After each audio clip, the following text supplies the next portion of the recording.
Ngayong gabi mga kabingbing, pupunta tayo sa lungsod dahil may pista doon mga kabingbing. Kaya pupunta kami, yung kasama ko pala dyan mga kabingbing, yung partner ko mga kabingbing.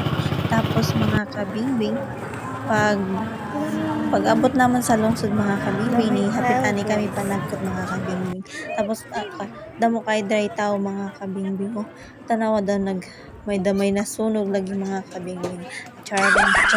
Pupunta na kami sa sindihan ng kandila mga kabingbing. Tapos marami talaga dyan tao mga kabingbing. Kami dyan mga kabingbing, pasok lang kami mga kabingbing para makapanagkot kami sa kandila mga kabingbing. Oh, tingnan nyo. Kasiyot na gad kaay dira sa mga tao dira mga kabingbing. Ako lang gid kung sa akong partner para maka-shoot gid kami ng mga kabingbing. Ang ginaamong na daw kay tao gihangit-ngitlat kay dira mga kabingbing kay uy dire kay suga mga kabingbing. Yan po.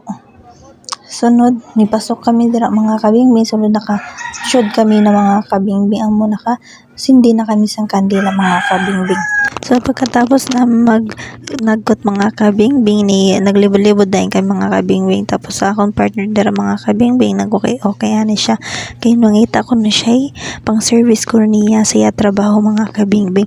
Sunod ako dira mga kabingbing, ako ani nag-video sa iya mga kabingbing. Kaya nag-okay man siya mga kabingbing. Yan po. Ako ani dira videographer for today's video. Hahaha, joke lang. Diyan po, namili pa siya dyan mga kabingbing. Matagal siya nagpili-pili dyan mga kabingbing. Pagkatapos naman doon sa mga okay na mga damit, dito naman kami sa mga sapatos na mga okay mga kabingbing. Tingnan nyo po, nagbiro-biro na ako dira mga kabingbing. Oh, bahala nagbiro-biro na dira si Bingbing mga kabingbing, basta na maka-okay lang kuno siya. So dito mga kabingbing, napakamura na lang dito mga sapatos mga kabingbing. Yan po. Tapos mga kabingbing, umuwi na lang kami mga kabingbing dahil wala kaming napili na sapatos mga kabingbing. Tapos dyan mga kabingbing, huminto muna kami mga kabingbing dahil meron nagparid dyan mga kabingbing. At nanonood muna ani kami ng parid mga kabingbing. Yan po. Sunod mga kabingbing, yung nakita ko pala yung kapatid ko dyan, tapos may yung kasama niya kang pamangkin to, tapos bumili sila ng laruan. At dyan ba na mga kabingbing, pauwi na kami dyan mga kabingbing. Dito lang po nagtatapos ang aking video. Bye!